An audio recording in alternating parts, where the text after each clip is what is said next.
Hey, what's up, Gator Nation? Zach Albaverdi here, and we are joined by Gators Online's Keith Niebuhr to break down the defensive side of the ball for the Florida Gators 2024 class. And you can head over to Gators Online to read Keith's breakdown. And this episode is brought to you by Bird Dogs, a new sponsor for Gators Online. These are stretch khaki shorts designed to fit slimmer through the thigh and leg to give you a truly sculpted look. Bird Dog shorts do exactly the same thing as Lululemon, but fit way better than regular shorts. And they've fixed this issue with the fabric that they have. It's anti-stink sweat fabric that keeps you cool and dry all day long. So I've been fortunate enough to get a pack and be going through my summer with some of these shorts. So I definitely recommend them. Very comfortable. And you can go to birddogs.com and use the promo code Gators to check them out. And definitely encourage you guys to do that and take advantage of that fit for this summer. And we're going to switch over now to talk defense. We had an episode earlier this week where we looked at the offensive side of the ball. Now we look at the defense, Keith, and you look at Florida's 21 commits. 5 of their 6 highest rated guys are on the defensive side of the ball. So before we get into each position, just overall, what do you think of kind of the group that they've assembled on that side? Yeah, I'll give the overall grade again, but I mean, you got to like it. I mean, every single need, it seems, has been addressed. We'll get to the position breakdown in a second, but you've got some guys up front, you've got some guys that can get to the quarterback, you've got some guys that can man in the middle of the field, you've got some secondary guys that can protect the back end. I guess maybe the only thing missing right now, you've got one cornerback committed. Maybe the one thing missing is that elite cornerback. And not to say that the one committed couldn't be, but he's raw still. Teddy Foster, we're talking about. But so maybe that one elite corner can kind of take this just up a notch, and maybe one more defensive lineman too. And we'll get into that a little bit later. But overall, gotta love what Florida's doing. 21 total commitments overall, 11 on defense, number 4 class in the country. It's been a hell of a summer for the Gators. And look, Zach, when you and I were growing up in our formative years, unfortunately mine were significantly earlier than yours. We didn't have stink-proof. They didn't have stink-proof shorts when I was growing up, for example. But Florida was built by great defensive teams, right? And you just haven't seen that as much the last few years. And so, this is the kind of class that can push Florida back in the direction of the Florida Gator program, the teams that you and I are used to seeing and a lot of people listening. There's some potential difference makers on this defensive class, no doubt about it. And I think obviously that starts with the linebacker position. As you wrote in your story in breakdown, Keith, arguably the most talented group of linebacker commits in the country, and maybe that we've ever seen from Florida. I know that 2013 class was really elite. Some linebacker classes from back in your day, I think they had some arguments, but this one right here is up there with some of the best Florida's ever put together. It's a good group. And you start off with a guy that Gator fans are going to love him both as a player and as a personality. And that's Miles Graham. He's every bit as personal as his father, the great Florida running back Ernest Graham was. He's out at College Park, Georgia. He's going to be playing somewhere differently this year. We're going to let him break that news. We won't spoil it for him, but a little bit closer to the University of Florida. Let's put it that way. But an outstanding player. Darius Hayes from Largo, Florida, another outstanding linebacker. Stud. Absolutely. Aaron Childs, another very good linebacker. He's from Good Counsel, that great program up in Maryland. And what you like about Childs and Hayes they're both tall. These are the longer linebackers that you used to see with the guys like Javon Curse and people like that. And then, we also throw in the edge and the jack. And I mean, we throw those guys into this group too. And when you do that, you add in Jamonte Waller, 4-star kid in the on-3 industry ranking from Mississippi, who, Florida beat out Penn State and Auburn for outstanding player. And then Amaris Williams, he's from North Carolina. He's listed as a defensive lineman, but we found out after he committed that actually, and I got the hiccups here, of course, that actually Florida likes him at the edge position. They think he's a guy that can get after the quarterback. So he's the number 2 player in the state of North Carolina, Zach. And you know what I'm always told? When you want guys that can get after the quarterback, you go to the state of North Carolina. So, right. He's an outstanding player. So that's 5 guys we mentioned there. Miles Graham, Darius Hayes, Jamonte Waller, Aaron Childs, Amaris Williams. All of them are 4 stars. Three of them are in the top 75 overall recruits in the country, and that's Graham, Hayes, and Waller. Again, Williams, the number 2 player in North Carolina. Childs just outside the top 100. I mean, and then so that is a very solid group of players. They can do it They can do everything. Not each one, but together, the aggregate. They can get after the quarterback, Zach. The guys that can be edge rush types. They can also float back. They can cover the outside. They can cover the inside. And as your defensive line gets bigger and better and more powerful up front, these are guys that can attack those holes and get after those ball carries. And some of them are I would say, agile enough and versatile enough and have what coaches call COD, change of direction, one of the most important skills a football player can have. These guys have that. That allows them to float back or go forward, cover a lot of ground. This is a group that the Florida coaching staff is ecstatic about, okay?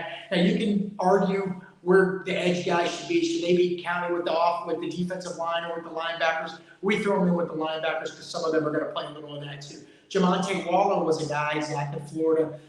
We thought everybody who writing about him was an edge, strictly an edge. But Florida is going to play him a lot at inside linebacker. And they believe, we've been told, that he has skills similar to a guy named Harold Perkins, who plays for LSU and was the best freshman, maybe by far, in the country last year. So we're not saying he's the next Harold Perkins. We're saying he has a skill set that is comparable to Harold Perkins. May not be quite as fast, but you've got the same, similar size, similar reach, all that stuff, instincts, football IQ, motor, COD. So they're ecstatic about this group. This is an absolute no-brainer I don't give A pluses. This isn't kindergarten, but this is a solid A group if I've ever seen one. Okay.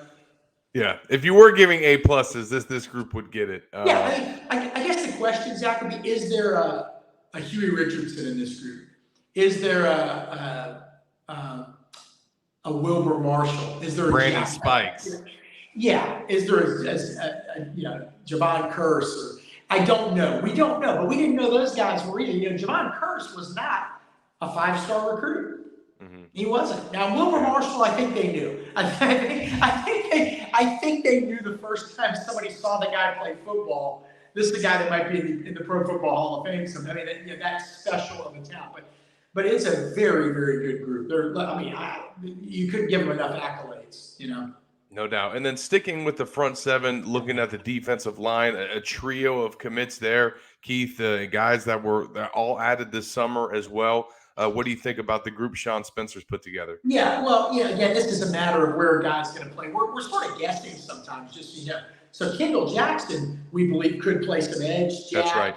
Could play up front. I just threw him in this front group so there'd be more than 2 guys. He's a very versatile guy. And maybe one of the more overlooked guys. He's coming off a big junior season at Buchholz High School, my alma mater in Gainesville, a school that's been very good to the Gators for years.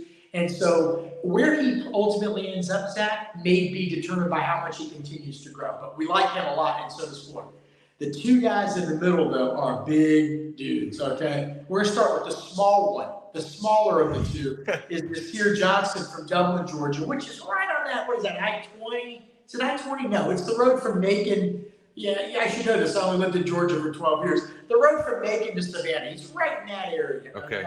And Dublin, Georgia. And he's 6'4", 300-pound guy that's going to take up some space. He's got the quick twitch and get after the quarterback, get in the backfield, cause a lot of problems. And again, who did you beat? We say this a lot. It's not always about the ranking. It's kind of 2 things. How high's the guy ranked and who did you beat? And the next kid's going to be even more important. But Nasir Johnson, it was basically a Florida State battle. And Florida State's coming off a 10-win season. You're coming off a 6-win season, and you went out for Nasir Johnson. Very talented guy. The next guy maybe is the most intriguing player in the class. He might be. And it's Mekhi Barrow. He's from Creekside High School in Fairburn, Georgia, which is just west of Atlanta. I've covered games there. It's one of the rival schools, I believe, of Westlake, where Cam Newton went. So it's just west of the airport. Very good program historically. Sent a lot of guys to Georgia and Auburn that I covered back then the last decade and a half. But Mekhi Barrow is listed at 6'7", 350. And I've heard he hasn't been 350 in a while, Zach. Okay. He ain't 350. Okay. he's been measured at 370, 380, and plus at some of these college visits and camps and such. But he's a guy that's probably not going to be, let's be honest, he's not going to be an every down guy because maybe you wouldn't want him in there on 3rd and 17, let's say. But boy, when you talk about big, strong, powerful run stuffing, taking 2 men, I mean, he's a zero technique guy. You can put him right over the center and let him just use all his strength and power and leverage that you can get out of him. And the high school coaches in Georgia said, look, he ain't going to give you 60, 70 snaps a game. But boy, those 30 that he's out there, wow. Okay? He is, what do they say, GATA? He's getting after that ass now. Okay? He is not messing around out there. And the funny thing about him is, he's like a sweet kid. He's like the nicest kid. But he is a guy that's big, strong, powerful. Had a chance to kind of just chat with Billy Napier this summer. And he said, hey, got to get bigger. This is the SEC, man.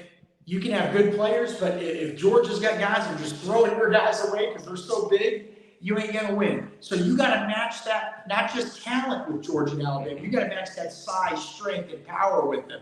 These 2 guys particularly, and I love Kendall Jackson too, don't get me wrong. He's just not that size. Nasir Johnson and Mekhi Grove are 2 big dudes. I mean, I always make fun of writers when they say, let me pick a team. Tennessee lands massive offensive lineman, and you look it up, and the guy's 6'6". Well, that ain't massive. Every guy's 6'5", 6'6" now. Yeah. Mekhi Grove's massive, okay? That's one where you could use that headline. So for that group, I'm giving a good solid B+. You're addressing needs for starters, and you got some big old dudes that can play ball. And then the final group, this group is now up to 3 commits in the secondary, and I think you and I would both expect that Corey Raymond is not done yet. Yeah. But the pledges that he has gotten so far, what do you think of the group? Yeah, I'm giving the group a good solid B. Again, to me, B is good. There's no deficiencies here. You just need one more guy, and that will deter 1 or 2, maybe. We'll see what they do at the remaining spots. That could get you to a B+ or even an A. But it starts with Xavier Filsaime, and I hope I'm pronouncing his name right because I never actually have talked to him since I just started covering Florida 3 months ago. Corey Bender, my coworker, has always handled his interviews, but he's a 5-star on-3 industry safety from McKinney, Texas. I believe he may originally be from Orlando. He's definitely got ties to Central Florida. And again, big-time playmaker on the back end of the defense, an elite guy. You've gone into Texas and got an elite guy that just about any school in the country would have signed. That is significant. Yes. And who did you beat? Well, Mekhi Grove, by the way, who I forgot to mention on the defensive line, only a 3-star, but you beat Georgia. They wanted him. We know they wanted him. They know they wanted him. Everybody knows Georgia wanted him. Florida won that battle. Who did you beat to land Xavier Filsaime? Probably everybody. Probably the whole country. This is a top 30 national recruit. Okay, so you love what he can do. Then you get Josiah Davis, who's a 3-star safety from Nashville, Georgia, not Tennessee, Nashville, Georgia, which is one of those little towns up I-75 near Adele. I think that's where Zach used to buy all your Cabbage Patch dolls as a kid, or maybe even recently, I don't know. But right up I-75, right in that area of South Georgia, Berrien High School. Here's the interesting thing about him: 3-star guy. Okay, so you don't get all excited if you're a Gator fan, but they took his commitment early in the cycle. Okay, Now in previous staffs, you may say, well, that doesn't mean anything. But with this staff, who was ready to get in the ring and mix it up with the big boys for some big name guys, they weren't taking guys that they maybe could have taken early in the cycle. So if they're taking a 3-star guy early in the cycle and still getting all these 4-star and 5-star guys later on, then it stands to reason they value him as being more than just a 3-star guy. Okay. Agreed. Look, I'm not the smartest guy in the world, but if I go to bed and the grass is dry and I wake up and the grass is wet, something happened overnight, right? So they like this guy. They think he is very, very talented. He's got some good size. I want to say 6'1", good speed. And, historically, Zach, Florida has not crushed it in South Georgia.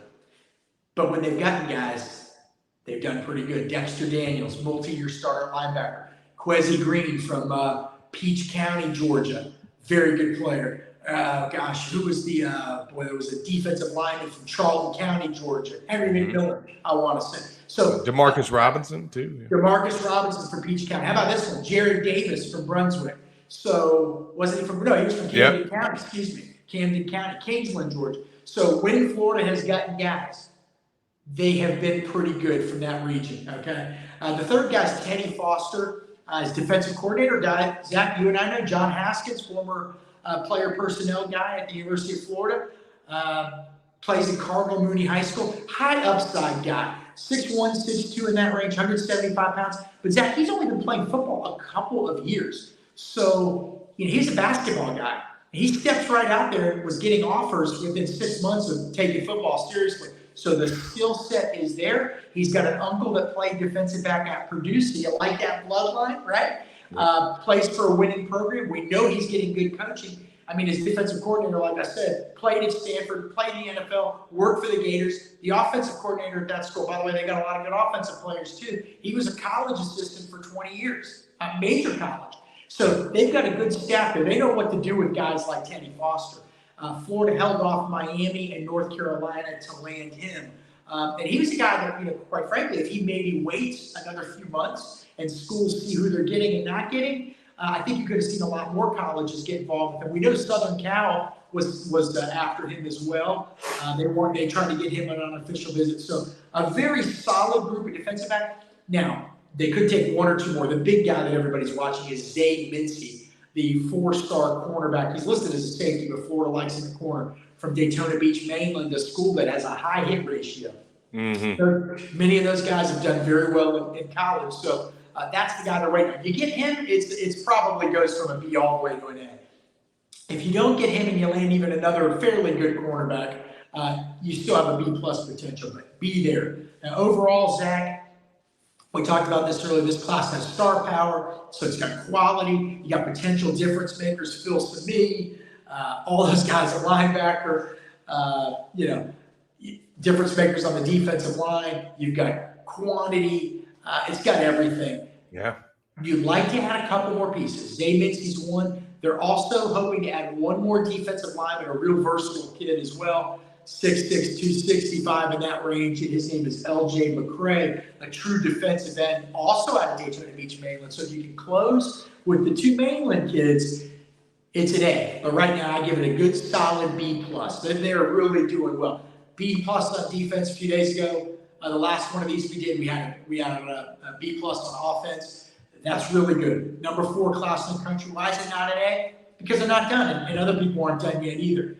But it has a chance to finish it as an A overall. Overall on offense, overall on defense, and overall period. They've done a hell of a job, Zach. But you still got to recruit these guys all the way until the ink is dry on the letter of intent. No doubt. No doubt. And we know some of those guys will be here later this month for the Grill in the Ville cookout, including some of those targets as well. So make sure you guys follow all of this month. And if you want to read Keith's breakdown at Gators Online in full, go check out Grading the Class to look at the Florida Gators defensive recruits. Also check out his offensive breakdown as well. Keith, we appreciate the insight, and we'll be back later this month to preview the Grill in the Ville cookout. For Keith Niebuhr, I'm Zach Albaverdi.